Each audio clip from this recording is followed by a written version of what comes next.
Everyone for joining. I'll share my screen again. Welcome to RevUP Week 3.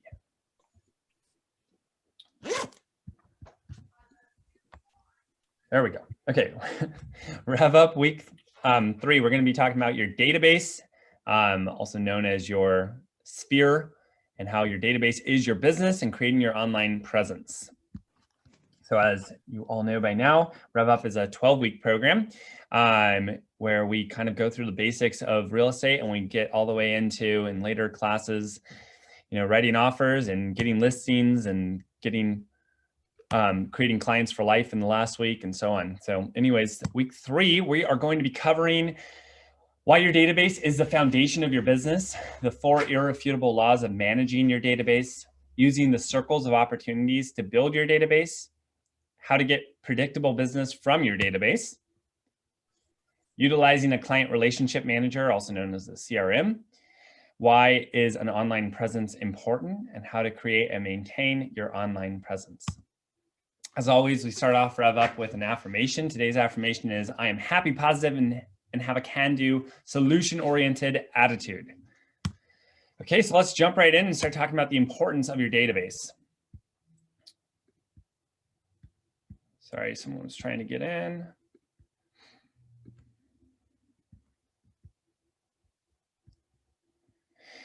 Okay, so we all know the importance of a database, right? The importance of your database is when you add someone to your database, that you are creating, you are essentially getting people to sign up for your newsletter, right? Whether it be literal newsletter, you add people to your database and you send them out an email once a month about the market or what's going on in real estate, or it's just adding them to your social database and continually posting about your life and real estate and so on. And then those people are, they're essentially, social media is essentially a CRM, right? It is a place that you can put all your clients, and they don't even realize that they're in your database, but they are, right? And so that's the way I encourage people to think about their databases.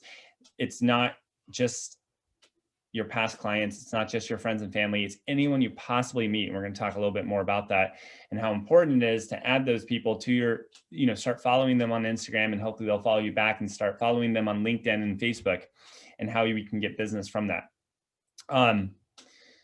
Your database becomes your asset, your legacy, and your exit strategy. That's something else we're going to talk about today, where if you do a great job of keeping track of your past clients and people who trust you, right now, when you are in this business, you are in a rat race, right? We're trading time for money. You can't, when you get a client, that's a long journey ahead before you get paid, right? So you have to show them homes, you have to write a bunch of offers and miss out on a bunch of offers probably, and then you get one accepted, and then maybe that will fall through, but if it doesn't, you go through an inspection, an appraisal, and all that, and you finally get paid.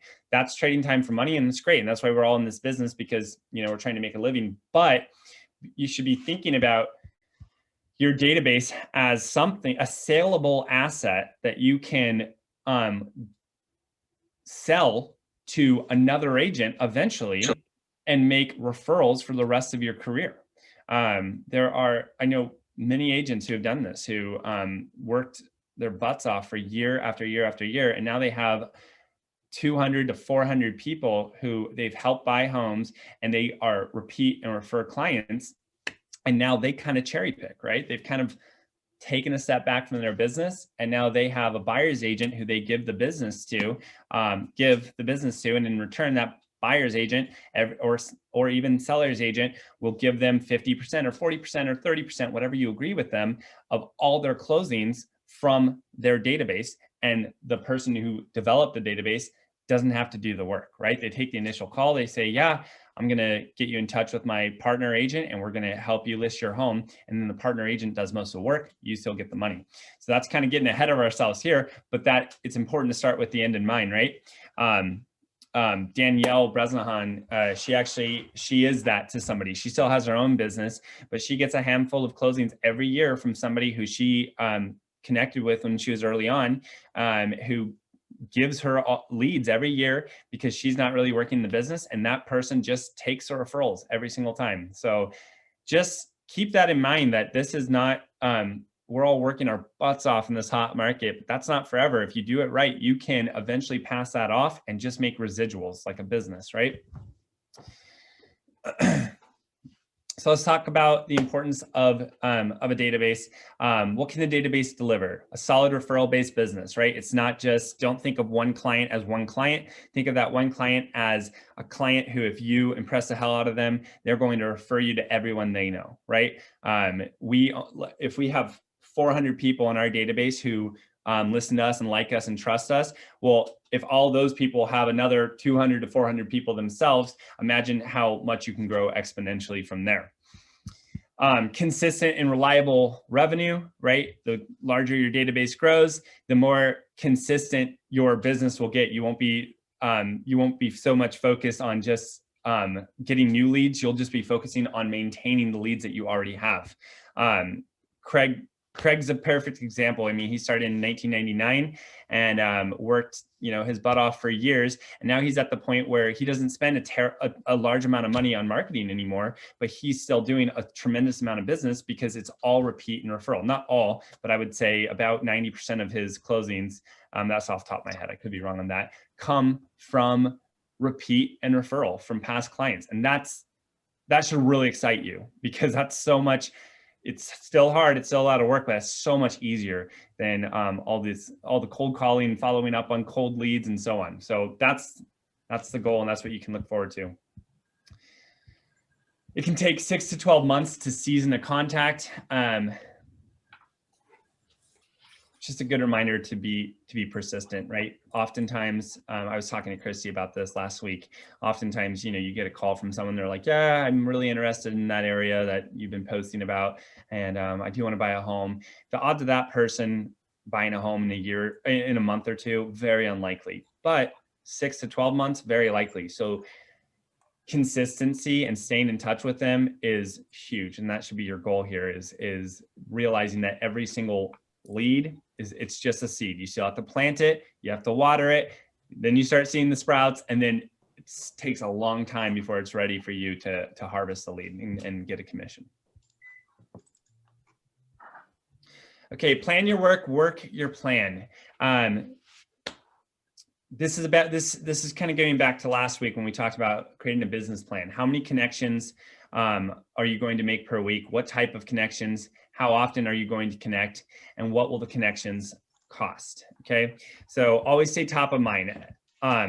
A successful, a tried and true successful contact method for your database is 30 to 40 connections a year. That sounds like a lot, but a connection is not a phone call. You don't have to call everyone in your database 30 to 40 times a year. In fact, you probably shouldn't. That would be obnoxious. But whether it's a mixture of direct mail, email, text messaging, personal calls and visits, social media, the idea is you want to make them think about you at least 30 times a year. And that can literally mean they post a picture of their family and you comment, wow, what a beautiful family. Hope you guys are doing well. Little things like that is all it takes to count as a connection. Make sure you're adding in once a quarter or so a phone call, just saying, hey, how are you doing? We're going to talk a little bit more about that later. But 30 to 40 connections is a tried and true number that keeps people front of mind. I'm going to use myself as a bad example right now. I got a call from my lender recently, one of my lenders, and he said, hey man, I got bad news. Your buyer who helped buy a home last year just asked for a pre-approval letter because they're looking at another home. And I said, okay, cool. Should I send it to Isaac? And she's like, oh no, we're working with another agent. It's brutal. It sucks. It's a horrible feeling. I felt like I actually had been doing a good job, but then I started looking through my past texts and how many times I had actually reached out to them since they bought the home. And I was really good for the first month or two. Hey, how are things going? I sent them the settlement statement at the end of the year for their taxes, stayed in touch with them to a certain extent, but I was nowhere near on track for that 30 to 40 touches a year. And if you are reaching out to them 30, 40 times a year, what are the odds that that person would have Oh, I see that house. I want to check it out. What are the odds that they would have called the listing agent, which is what they did on that one, as opposed to been like, oh, Isaac just reached out to me a week ago. Isaac's friend of mine. I'm going to contact Isaac, right? So that's an example of my shortcomings. And I really don't want that to happen to any of you guys because it's a horrible feeling. It kind of sucks. And the truth is, even though I feel like I did a good job staying in touch, I think if I would have done better, probably wouldn't have happened.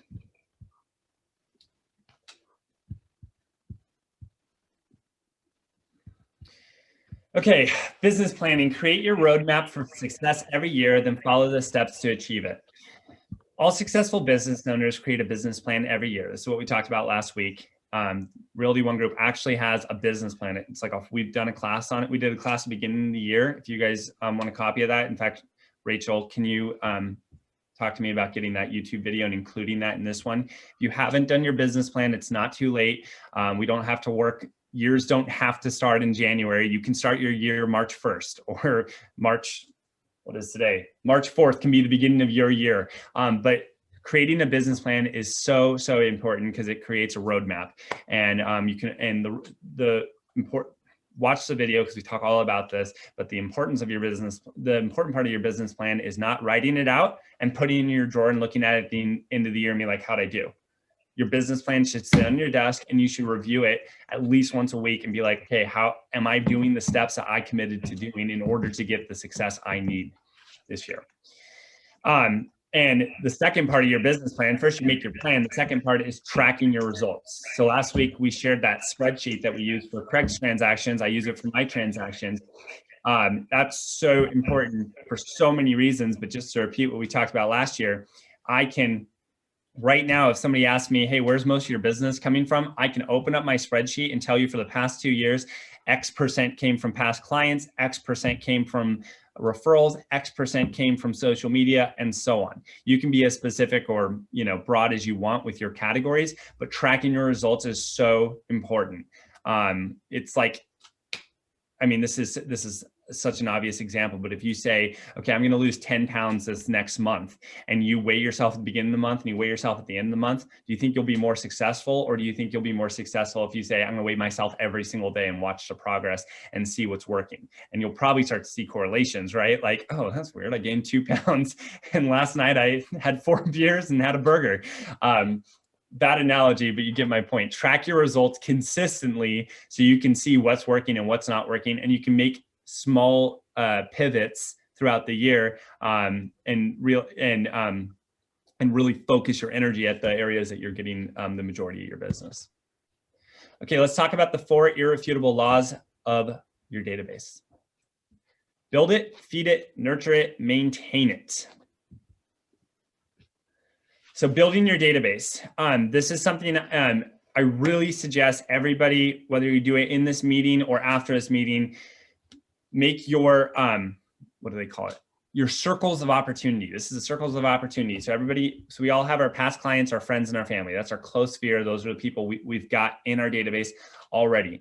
So if you haven't already, you should have these categories on a spreadsheet at a minimum, and hopefully in a CRM, whether it's Sync, the CRM we have and provide to our agents, or any other CRM you want to use.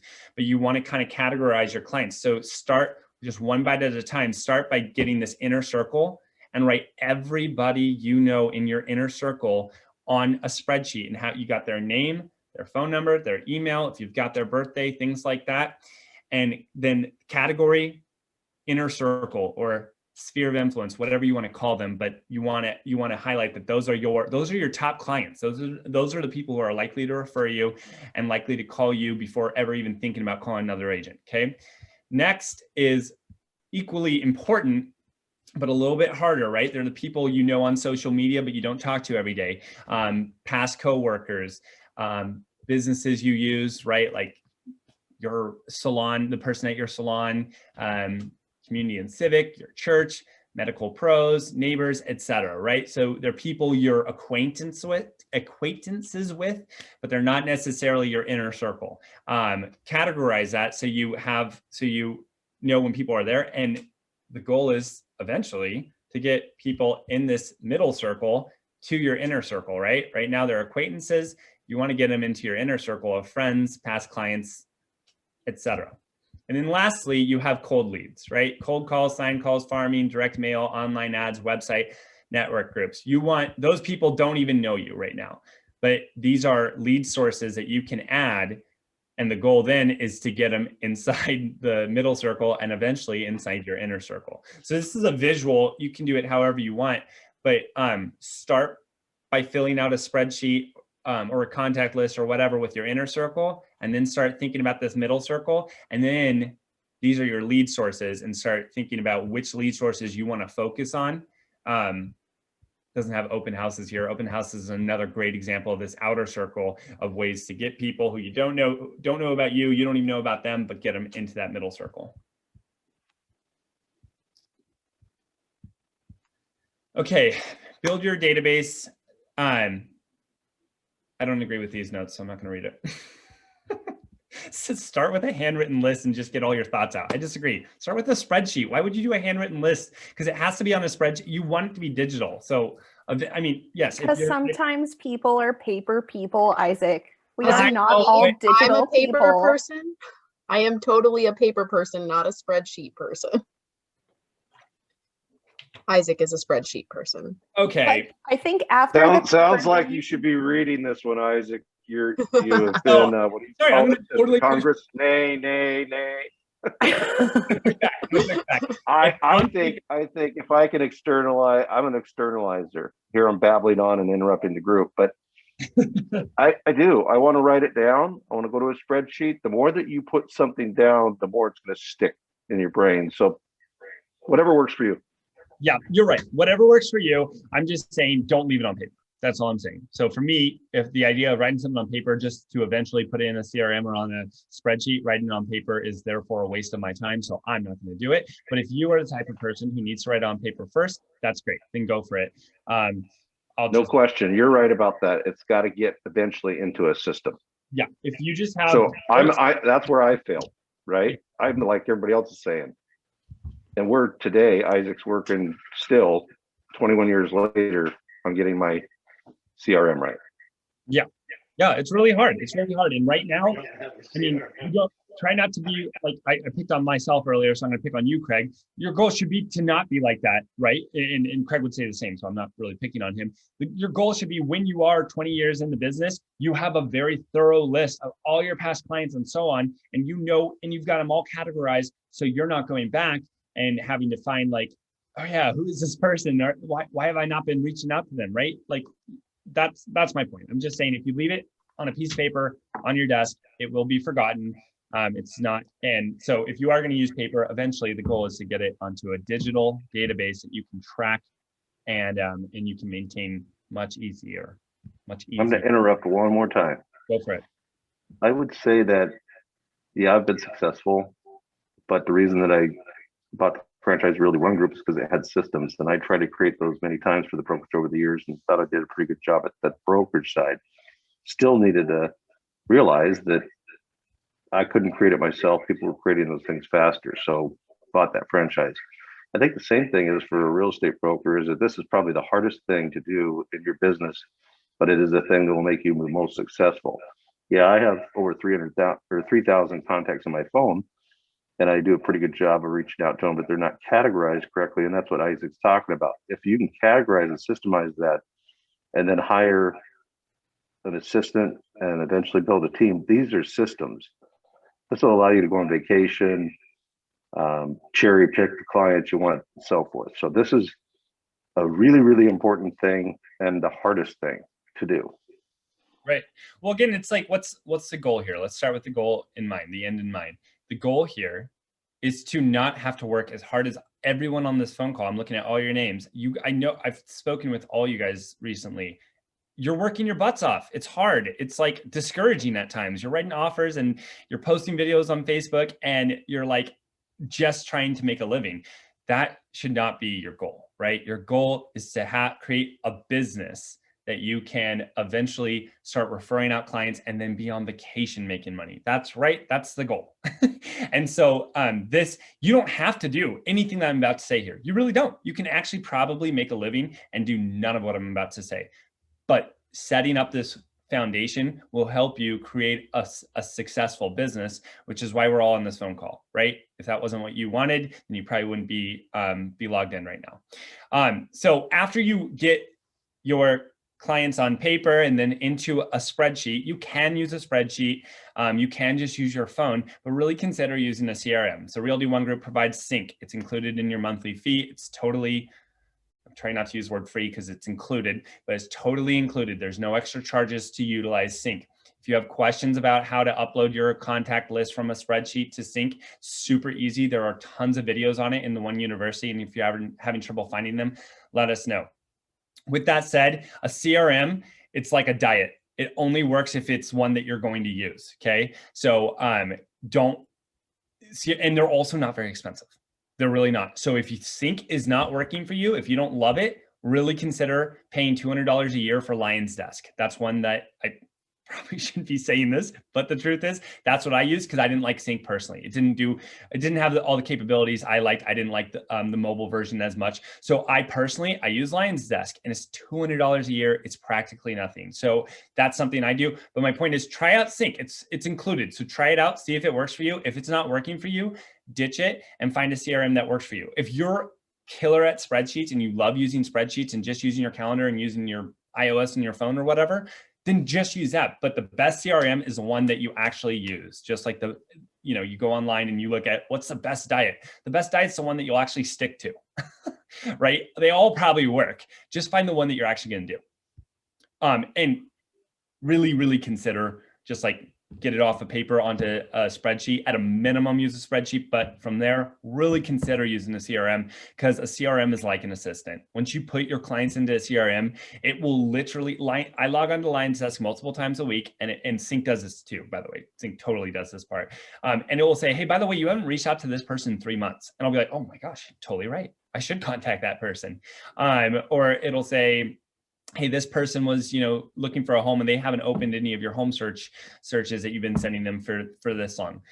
So having a CRM is like the most affordable assistant you can ever have. I mean, with Sync, it's literally included. So really, really consider taking that next step after you've created your database on a spreadsheet, take it and put it into a CRM. One last thing about that really quick. The reason putting it from paper onto a spreadsheet is not triple entry, it's because it's not spreadsheet then to the CRM. If you have a spreadsheet, it literally takes seconds to upload it to any CRM. So it's not double entry. It's not like you put it on a spreadsheet and then you have to go input those onto a CRM.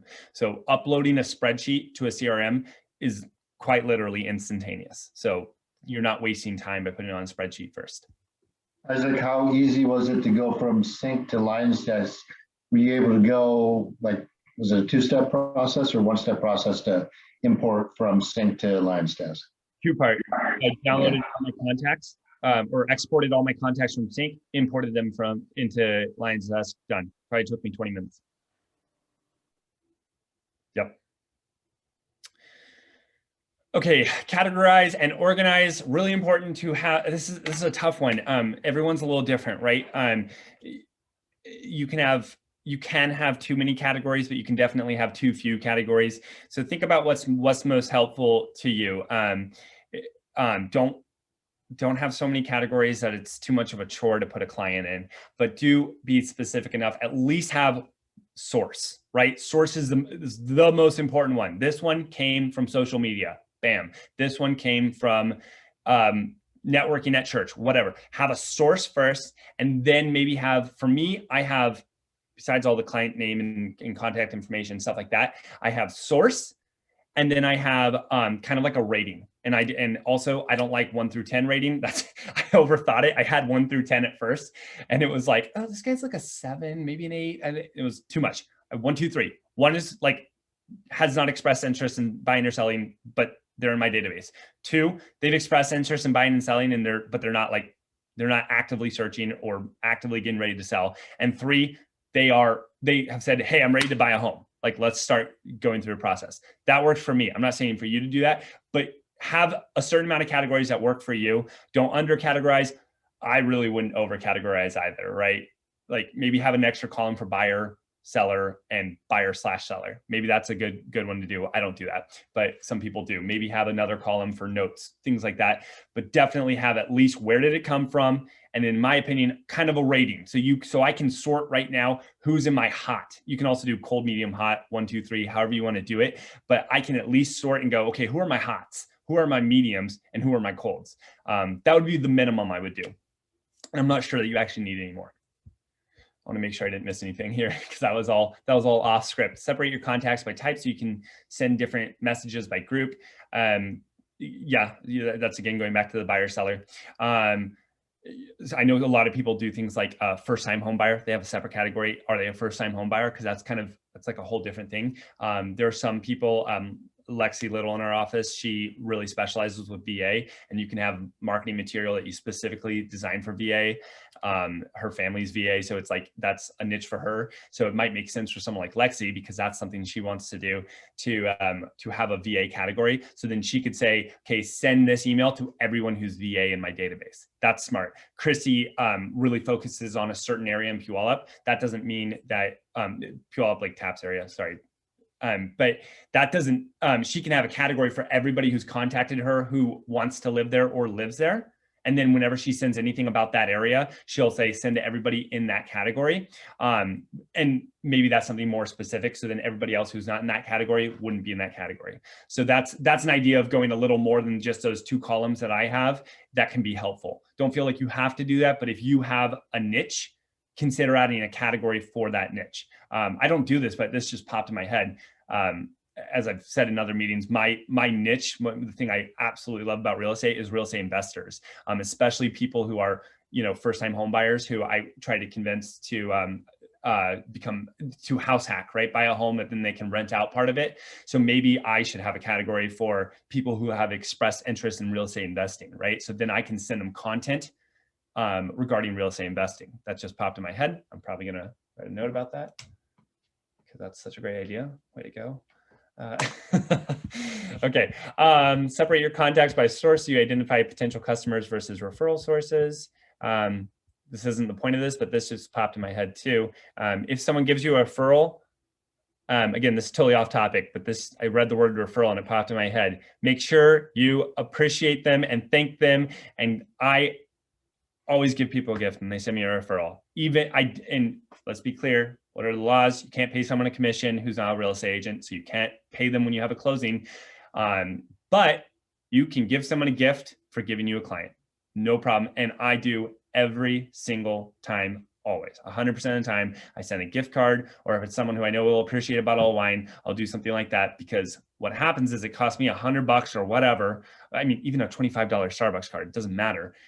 To them, they're like, oh my gosh, that didn't even cross my mind. I just gave Isaac this referral because I like Isaac, but he just gave me a gift card. And now they're thinking about it. Anytime somebody talks about real estate, oh, you should talk to Isaac. I'm going to get another gift card. You know what I mean? So it's not illegal to give someone a gift for a lead. It's illegal to pay someone for a closing.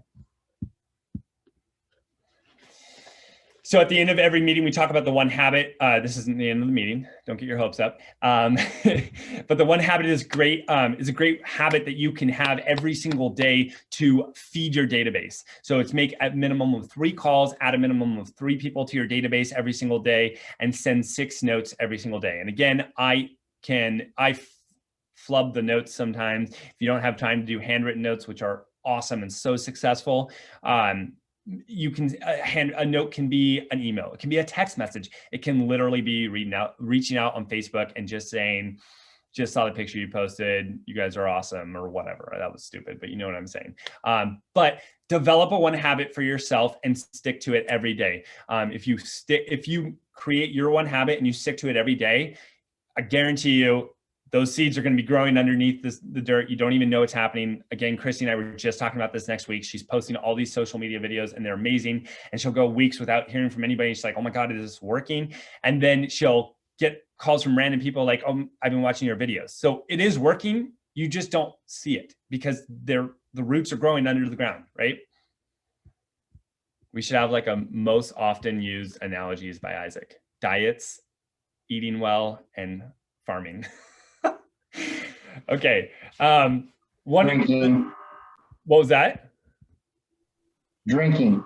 And spreadsheets. Well, those aren't analogies, guys. Those are just things that I do. This is a 1-minute script example. I was going to take this slide out, but I left it in for the point I'm going to make. But this is saying like, this is talking more about like if you have a newsletter, calling people who you just have, you have their acquaintances and saying, hi, my name is Isaac Schaefer. From time to time, I run across useful updates about residential real estate market. I'm happy to send them to you. Is email or snail mail better for you to send my newsletter? That's an idea. But the point here is adding someone to your database. That seems like a daunting task, and it seems like you're asking for a favor. You're not. The point of the script is you're saying, hey, can I send you some free good content from time to time about the real estate market? Most people are going to say yes to that. So remember, you are providing a service, and most people are really love to see updated statistics on the real estate market and so on. So just remember that and develop a script for you for asking people if you can add them to a newsletter or something like that. The beautiful thing about social media is you don't need to ask. You just say, hey, you want to be my friend on Facebook? And now they're essentially on your social media newsletter, right? Every time you post, they're seeing it. That's one reason I absolutely love social media. People are essentially agreeing to be in your database and they don't even realize it. Ask for their contact info rather than offering them yours. I think that's a little off topic, but yeah, if you are talking to someone, whether you're in line at Starbucks or you're at church talking to someone for the first time that you've seen but you haven't spoken with, if you give them your card, 9 out of 10 times, it's a random stat, but I'm probably pretty damn close. They're going to say, oh, thank you, that's awesome. They're going to put it in their pocket and they're going to forget about it. They're going to wash it in the laundry. If you ask them, hey, what's your contact information? I want to make sure I send you this update on the real estate market. Well, now you have them in your database, right? So Isaac, I was thinking about this. So I just got the Haystack, the digital business card, and then I also have the Popple on the back of my phone. So the way I'm trying to capture people's info is I'm like, oh my gosh, let me share my information with you. What's your number? And then I'll get their phone number and then I'll send it directly through them. So they have my entire digital business card both ways. I love that. Yeah. If anybody wasn't at one of the previous meetings, whenever it was where Robin showed the Popple, it's something that goes literally on her phone and she can hold it up to your phone and it will pop all her information onto your phone. Realty One Group also just started partnering with, Robin, what's it called? Haystack. And so we get, do you say a 60% discount or 80% discount? We have a 60% discount, but only in through the 10th, and then it goes up in price. So right now it was $40. It's annually. It's got my photo. I'm allowed to have 5 photos on there. So I have like my sign and a previous sold and what have you. It's got a direct way to text me, call me, my website, my LinkedIn, my Facebook business page, and then it had an option for Twitter, but I hate Twitter, so I didn't utilize that. So Robin texted this to me right before the meeting. So it sent me this. It was like a link. I click on the link, and then the link went right to this. And you probably can't really see it, but I can say it says view card details or open in contacts. And if I click open in contacts, it adds her as a contact in my phone. Super, super cool. So much better than the archaic way of saying, here, put my phone number in your phone. And then they're like, how do you spell your name? Blah, blah, blah. This is great. What's your phone number? Bam. I just sent you all my information. Same with the Popple that Robin has. Gosh, what was that again? Like $16 for one? I think, yeah, the first one I bought was like $15, and then I got a 3-pack for like $25 and then used a discount code. So my best friend and her boyfriend and then my boyfriend all have my Popple information, so they can pop my card to anyone. I don't know if anybody likes me enough to put a Popple about me onto their phone. My wife definitely would not do that for me. That's crazy that you have 3 people who have a Popple with your information on it. People really like you, apparently. Yeah. Because I write down people's birthdays on my paper calendar and I never forget. Whoa, dig. Not a spreadsheet, paper. Yeah, well, okay, whatever. Agree to disagree. That's awesome though. That's such a great idea. So yeah, I mean, even if nothing else, guys, we all have the Realty One Group app, or we all have the Home Spotter app. Just consider saying, what's your phone number? Let me send you this app. And the app is branded to you. So the idea is if you get their phone number, you'll capture their information. If you give them your phone number, you only get their information if they follow through, which they probably won't. And I got to plug in my computer.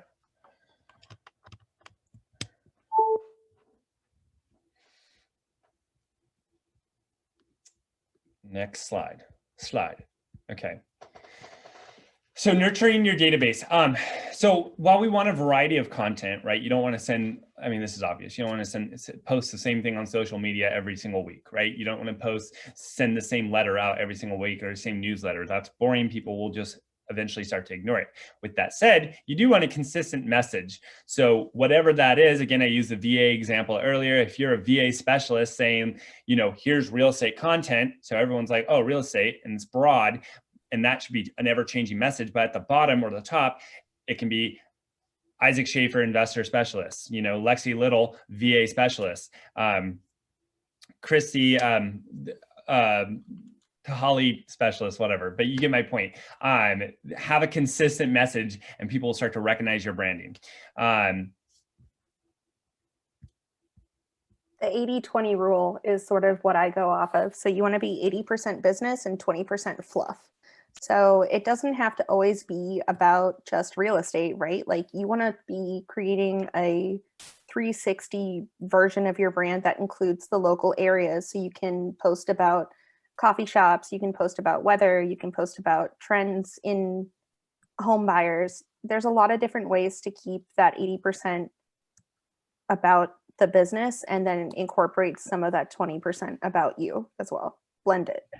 Yeah, I really should have let Robin take this whole slide because this is really her specialty. But Robin teaches in some of her classes that she's done this this idea, have a hashtag, or you know, have kind of a catchphrase. So Christy's, again, I keep using you, Christy. Christy says Keys with Christy, and so every time Christy does a video, she says, "Hi, this is Christy with Keys with Christy," and it's a consistent message. And then she talks about something new in her video. But having that consistent brand, it's just like I use this example all the time because I am completely whipped by Apple, and they take all my money. But Apple does such an amazing job. Before you ever see the logo or anything, you know it's an Apple commercial. If it's not an Apple commercial, it's a Samsung commercial because they've tried to steal everything Apple. But you know an Apple commercial right when you see it, and then at the end they show the Apple logo, the clean, crisp Apple logo, and they've done an amazing job with their branding. That's why we have all the copycats. So when you are reaching out to people in your database, again, you're not reaching out to them. I know I say this all the time. You're not reaching out to them saying, you want to sell your home, you want to buy a home. That's obnoxious. Nobody likes that. But you're reaching out to them. You're reaching out to find out how they're doing. And so just a simple mental script is, how's it going? How's your family? How's your job? That's occupation. What are your hobbies? What are you up to recently? Recreation. And what are your dreams? What's next? What are your goals? What's in the coming years? And so that acronym is FORD: family, occupation, recreation, dreams. So just have that in your brain. Maybe have those bullet points in front of you when you make a phone call, and try and hit all 4 of those. And you'll notice these are not one of these is real estate. Not one of these is how's the market. This is all about them. And that's what we want here, because again, the business will come. You keep putting in the work, the business is going to come. Our goal is to maintain our relationships. So I say this I've said this to Andrew a million times when he, not that I need to say it a million times, I say this to people all the time when they are talking about cold calling or answering the phone in the office. That's what I talked to Andrew about. Your goal when you get a lead, a potential lead, is not to sell them a home. It's impossible. You're literally not going to sell them a home over the phone. Your goal is to meet them face to face. And then when you meet them face to face, your goal is to get them to trust you and add them to your database. And then once they're in your database, your goal is to educate them and eventually get them to trust you enough to want to buy a home with you or sell their home with you. And then your goal is to sell a home. Does that make sense? So break it into little small pieces like that. And remember, when you're calling people, your goal is just to maintain that relationship. You've already got them. They already know you. They like you. They trust you. Get them. You're just trying to maintain it. That's all this is. Okay. So these are some ideas of ways to stay in touch with people. If you haven't already, consider, especially if you're a new agent, but even if you're not a new agent, consider an announcement email. Even if you've been in the business a while, but you haven't done this in a while, consider writing a letter or doing maybe a video, but maybe a video and a letter, posting it on social media, sending it out physically and saying, hey, this is an update about me and my family. And I just wanted to let you know what's going on in my life. And talk about, I'm with a great company. I love what I do. I help people every day buy and sell real estate and blah, blah, blah. But consider if you haven't done it in a long time, an announcement letter like, hey, here's what's going on in my life. Not everyone will read it, right? Not everyone will care, but the people who do care, it'll have a lasting impact on them. Email, postcard, personal handwritten notes, personal follow-up calls. We kind of already talked about that. So this is kind of like the one habit. This is something you can have. This is an idea of a goal you can have daily for social media. I'm going to comment on 3 people in my database on their pictures or posts. I'm going to like 3 pictures or posts, and I'm going to post once a week. Hopefully you're doing more than that, but this is an idea of something, of a one habit you can add to your day. Again, you're not going to start seeing results if you start this tomorrow. You're going to see results months from now when people notice, as people start to feel appreciated that you're always commenting and liking their posts, right? Make time to update your database. Don't be afraid to delete people. Life's too short. Get rid of the negativity, get rid of angry people. I was just talking to Jane about this today. We're self-employed. We own our own business. If someone is not worth your time, cut them. Make sure you do it the right way. Don't just say, don't say something that makes them write a bad review about you, or don't say something that could be misconstrued as you're not working with them because of some fair housing thing, which obviously none of us would do. But make sure you explain, I'm choosing to eliminate this relationship because our goals do not align, or something to that effect. But don't be afraid to do that. Focus on positive and cooperative and happy people. Those are the people we want in our database, because those people, I know we can all relate to this. We all know people who are super negative and they just bring you down. And that's not saying ditch all those people. I'm just saying, think about the type of people you want to work and add and keep and focus on those people and continue to try and add those people to your database. All right, let's talk about servicing the leads. So, sorry, I'm reading through notes before I continue. So the lead process begins with actually creating the lead. As your database grows and seasons, it will become a consistent source of leads. Understanding the value of every lead generated is essential. The time, work, and money that are spent in generating each lead can be wasted if a good system to capture those leads is not in place.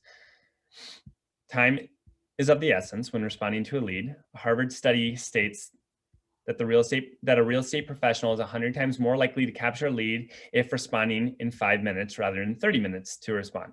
So again, that's more if somebody messages you on Facebook after you post something about real estate, make sure you respond right away. They're interested at that moment. I saw another stat, and I'm notorious for throwing out stats. I don't know the actual numbers, so just take my word for it. It's a cool stat, but it was something about like films. The goal when they make films is to change the screen, like what you're looking at, every 3 or 4 seconds, I think it is, which the number is shocking. And then I started counting it when I'm watching TV shows or movies, and I'm like, holy cow, it's true. It's like they show a face for 3 seconds and they show over here and then over here and over here. That's just, I'm using that as an example to point out people are interested in the moment. And if you don't capture them in that moment, they can very likely be gone. So when a lead comes in, make sure you respond immediately. Even if the response is, hey, I'm walking into a meeting, I'll call you in 30 minutes. A recent NAR statistic shows that 76% of sellers and 74% of all buyers work with their first real estate professional, with the first real estate professional they meet. In other words, if you are the first to respond, you are 75% of the way there. And because I love statistics, I'm just going to read this part. 48% of salespeople never follow up with a prospect. 25% of salespeople make a second contact and stop. 12% of salespeople only make 3 contacts and stop. Only 10% of salespeople make more than 3 contacts, and 2% of salespeople, 2% of sales are made on the first contact. 3% are made on the second contact. 5% are made on the third contact. 10% on the fourth contact. 80% of the sales are made on the 5th to 12th contact. I don't know if this is true. I didn't write it, but it's probably pretty close. So just something to think about. And the takeaway from this, you're not going to get a buyer to a client to be your client after 1 contact. You satisfy them with an answer, you call them back, you talk about the listing, whatever, and then you follow up. Not once, not twice, 3, 4, 5 times, and that's when you get the results. And oh my gosh, I mean, I've only been in business 6 years, but I know I have personally experienced this many, many, many times. All right, let's talk about converting the leads. Identify the wants and the needs. Use consultative approach? Consultative. That's embarrassing. That's okay. I'm just gonna roll with it. That's really embarrassing. And listen, okay. Blame it on your accent. That's awesome. Okay, so I think the most important part of this slide is the last bullet point, and that's listen. I read a book that I probably read about once a year because it's one of my favorite books, and I need to be reminded of the concepts in it. It's called Never Split the Difference, and it's a negotiation book. If I had to summarize the most important rule of that book into one word, it's listen. That's really what he teaches you throughout the book. True negotiation, getting sales in general is listening and then repeating what they're saying so that they feel like you really hear them and you appreciate them and you really understand them. So often we have a conversation with somebody and they're talking about what they want and need, and we're just ready to talk about ourselves and why we're great at what we do. So that's really the main thing I would take away from this slide is when you are having a conversation with someone who is interested in buying and selling, really listen to them, have them talk about what they're looking for, have them talk about their concerns, and repeat them back to them so that they feel heard. So in order to close the lead, they need constant communication. That means not just communicating when there's news, also communicating when there's no news. If you're so busy that you can't do this, really consider hiring a transaction coordinator throughout a transaction. I have seen a lot of bad reviews about agents where the client says something to the effect of, well, I didn't really hear from my agent throughout the transaction. We did the inspection and then all of a sudden I didn't hear from them for 3 weeks. And the agent might read that and say, well, there was nothing to talk about for 3 weeks. We're waiting for the appraisal. There's nothing to do. Well, your client doesn't know that. You know that. They don't know that. So make sure you're staying in constant communication, of course, through a transaction, but also throughout the process, right? No homes are coming on the market that meet their criteria. Make sure you're contacting them at least once a week and say, hey, nothing came across this weekend, but that's fine. We're going to keep looking, hang in there, right? Just a little bit like that. You're keeping them on the line. Keep clients informed, even if there's no news or information to report.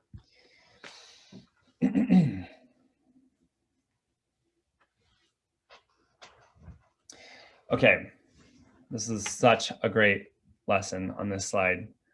We've already talked about it, so I'll be brief. But again, remember, every client is not just going to buy a home.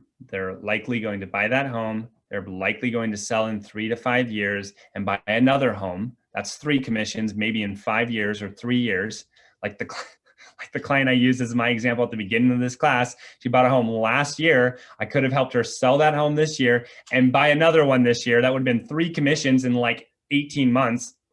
crazy, right? So think of every client as both a client for life and a referring client for life. And that's the important part. After you close the deal, you might be thinking, oh, okay, I can let them, enjoy their home and talk to them again in 2 years when they might be ready to sell. That's a horrible, horrible mistake. Your best chance to get a referral is right after a transaction when they're so happy with you. So that is your time to service them the most. Ask them, hey, how are things going? Any problems with the home? Oh, you're having a leak in the plumbing. Let me call my plumber and have them reach out to you. Little service things like that. It makes clients for life. So just something to think about. Every client is a potential referral network that you can have for your business. Okay, let's talk about creating your online presence, which I'll probably lean on Robin a bit for as well. So what is your online presence? It's your visibility on the internet, the ability for your prospects and clients to find you online, all formats, including your website, your social media, videos, and blogs. So if you haven't already done this before, and we've talked about this in previous meetings, but try Googling yourself. Try going onto your Facebook profile or Instagram profile and thinking like a client. Or maybe think, what if a lender called me and wanted my business, and I were to look at this profile, what would I think of them? And then consider adjusting things accordingly. If you have an old 10 profile pictures back, if it's an old picture of you doing something dumb, maybe consider deleting it. I'm not telling you what to do. You decide what you want your brand to look like. But if you don't want people to see a picture like that and think, oh, well, that's who you are, then maybe consider deleting it. Totally up to you, but just something to think about. Make sure your bio on your social media is professional. On Facebook and Instagram, you don't have much space at all. But what do you want in that tiny little bit of space? Instagram's like, I want to say like 40 characters. It's something like, it's very little. What do you want to get across to people with that small bit of marketing? And so I encourage you to audit yourself, right? Robin's offered this before too. If you, Robin is the queen stalker in a positive way. If you ever want Robin's blunt opinion in a good way, I mean, seriously, she gave me opinion. I was like, oh my God, you're totally right. Yeah, you should delete that. I should do that. It was very helpful. She's happy to do that for you. And I did that and it was very helpful. I made some changes. We all have a deep digital fingerprint at this point.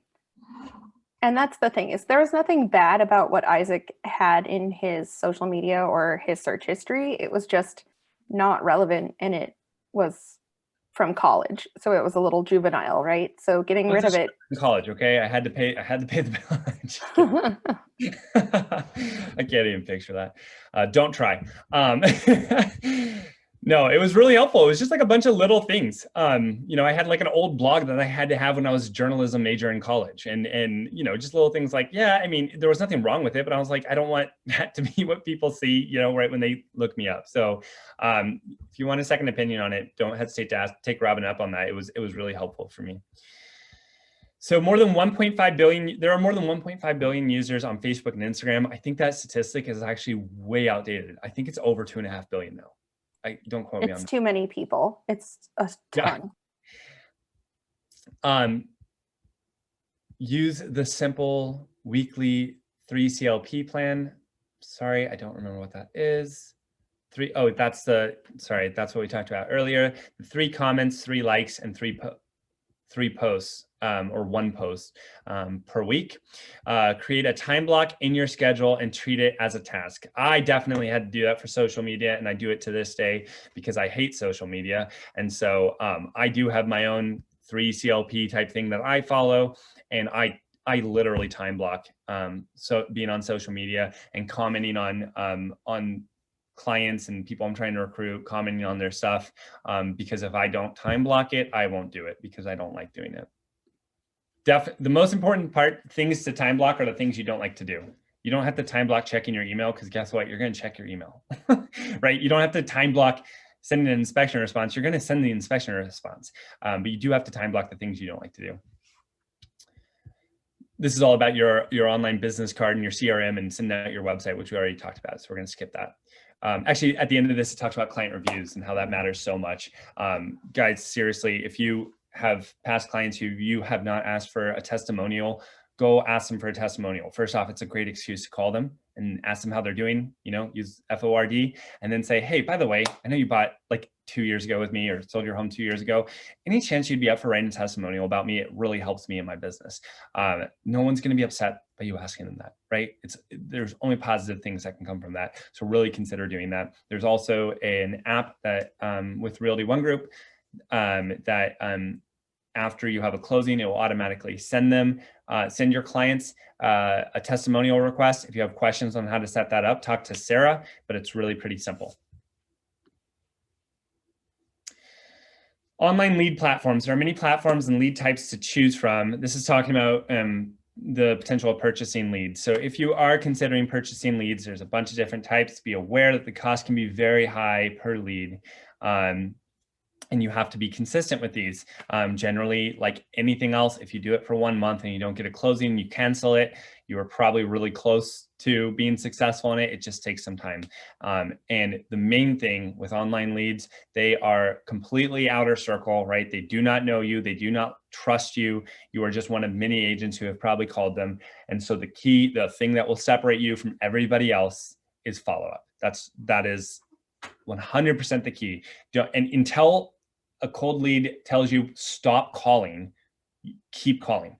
And seriously, it's crazy. I can think of every single cold lead that I ever got from Zillow or anything like that. I can't think of one that I spoke with. I showed them the home, we bought a home. I spoke with them, maybe I showed them the home, but then I stayed in touch with them. Like it was horrible. It takes so much time, but eventually they bought. And I'm sure I've missed out on thousands of dollars of commissions for people who I just got tired of the boring task of continuing to follow up with them. And it felt like there were no results, but I was probably really close. Results vary widely and by market and lead platform. This whole slide is about videos. I'm going to use you as an example again, Christy. Christy is new to real estate, and she is getting a good handful of leads from all these videos that she's posting. Again, she doesn't even know that's happening, but then she'll get these calls from people who are like, oh, I've been watching your videos and they're awesome. So videos, people are way more likely. There's a statistic here. I don't know if these statistics are true or outdated. 73% of homeowners say they are more likely to list with a realtor who offers to create video content, but only 4% of agents put their listings on YouTube. That's a crazy number. I thought they had a statistic here, but I don't see one here. But you're just so much more likely, just put yourself in a consumer's shoes and you're scrolling through Instagram and Facebook. Are you more likely to dwell on a post or are you more likely to watch a video? For me, 100%, I'm more likely to watch a video. Even if it's the first 30 seconds, if I see a video, I'm likely watching it. If I see a post and it looks too long, I sometimes won't read a word of it. I'll just scroll past it. So videos are key. If you haven't used Videolicious, it's an incredible app. It's completely free with Realty One Group. And it's a quick, easy way to make a video on your phone, and it will add our logo, and you can add music. You can add words that go across the screen super easily. Christy, is that what you use for all the videos you make? No, I do reels in Instagram, and then I upload the reels to TikTok because now I'm a TikTok user. Nice. Okay. So, anyways, Videolicious does do a lot of, has a lot of cool things. I mean, if you follow Christy, you'll see that she's able to add all these cool features on hers. So I'm sure there's lots of apps that do this, but Videolicious is one that comes with Realty One Group that you can use. Creating your online presence, consider starting a blog. That's,